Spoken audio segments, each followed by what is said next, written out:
करना है। और आज ही अखिलेश जी ने क्या कहा है कि पर्दे में रहने दो, पर्दा ना उठाओ, पर्दा जो उठ गया तो भेद खुल जाएगा। यानी बोगस फतवे और बोगस आरोप, यही इस समय इस हताशा में कांग्रेस के द्वारा या विपक्षी दल नाम कर दिए ये दो शब्द, इनके लिए नैतिकता और मर्यादा नहीं है। इतिहास में जाएंगे तो आपका इतिहास बड़ा सिया बड़ा काला है, क्योंकि एक अकेले पार्टी के अध्यक्ष घूस लेने के दोषी पाए गए, 4 साल की सजा भुगती।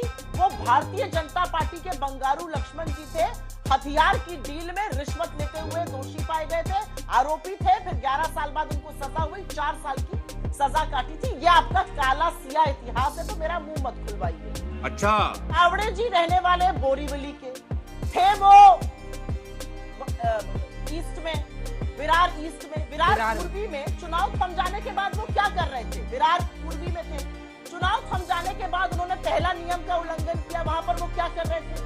फिर जब बीडीए के लोग आ गए और उनको धर दबोचा, तो वो हितेंद्र ठाकुर से हाथ जोड़ के कहने लगे मुझे जाने दीजिए, मुझे जाने दीजिए। उन्हीं के लोग इनका पैसा निकाल कर दिखाने लगे। साक्ष्य मांग रहे हैं सुधांशु जी। आज तक के चैनल पर मैंने देखा है सूटकेस दिख रहा है, उसी सूटकेस में भरकर आया था पैसा। आप लोगों ने जो पैसा कमाया इलेक्टोरल बॉन्ड से, प्रोजेक्ट की जो लूट खसोट करी है, जो 50 खोखे वाली सरकार चलाई है, वहीं से पैसा आया था। सुधांशु जी सोर्स पूछ रहे थे। अब देख तू रखा हुआ था और गेट पे कैसे आता। हो सकता है आप लोगों को अनुभव ज्यादा हो, क्योंकि आपके सांसदों के यहाँ किसी को पश्चिम बंगाल में 60 और 65 करोड़ निकल आता है, तो किसी का 350 करोड़ निकल आता है, तो किसी का 25 करोड़ निकल आता है।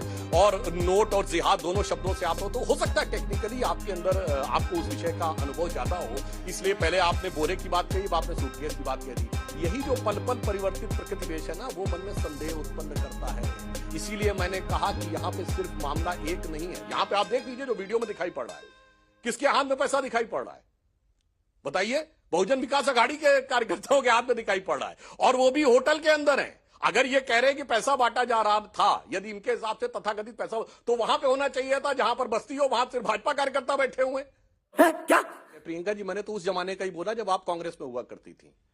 मैंने कोई महाभारत के जमाने की बात नहीं की, मैंने भारत के इतिहास के एकमात्र केस की बात की जिसमें कि बात जो थी वो कोर्ट में प्रूवन है। मैंने किसी आरोप की बात नहीं की, सुप्रीम कोर्ट के जजमेंट की बात की। और आज का उसका क्या कनेक्शन है भी बता देता हूं। 2024 में सुप्रीम कोर्ट ने यह कहा कि जो सांसदों को इम्यूनिटी प्राप्त थी कि वो अगर वोटिंग पैसा लेके करेंगे तो वो जुडिशियल स्क्रूटनी का पार्ट नहीं हो सकती, वो समाप्त की गई 2024 में।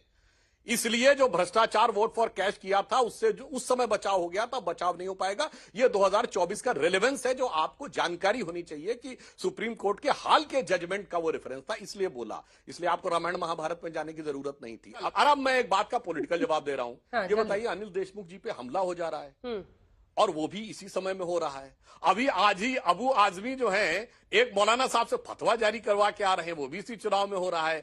अभी आज ही देखिए, कुछ दिनों पहले एक उलेमा साहब ने बहुजन विकास अघाड़ी के पक्ष में, वो भी अपने आप कर दिया ना, वो आप लोगों ने कहा थोड़ी होगा, वो तो उन्हें इल्हाम हुआ होगा कि बहुजन हमें महाविकास अघाड़ी के पक्ष में करना है। और आज ही अखिलेश जी ने क्या कहा है कि पर्दे में रहने दो, पर्दा ना उठाओ, पर्दा जो उठ गया तो भेद खुल जाएगा। यानी कि चुनाव आयोग के आइडेंटिफिकेशन के द्वारा वोटर आईडी कार्ड यानी बोगस वोटिंग का आधार बना दिया जाए। तो बोगस वोटिंग का आधार, बोगस फतवे और बोगस आरोप, यही इस समय इस हताशा में कांग्रेस के द्वारा या विपक्षी दलों के द्वारा। नाइस।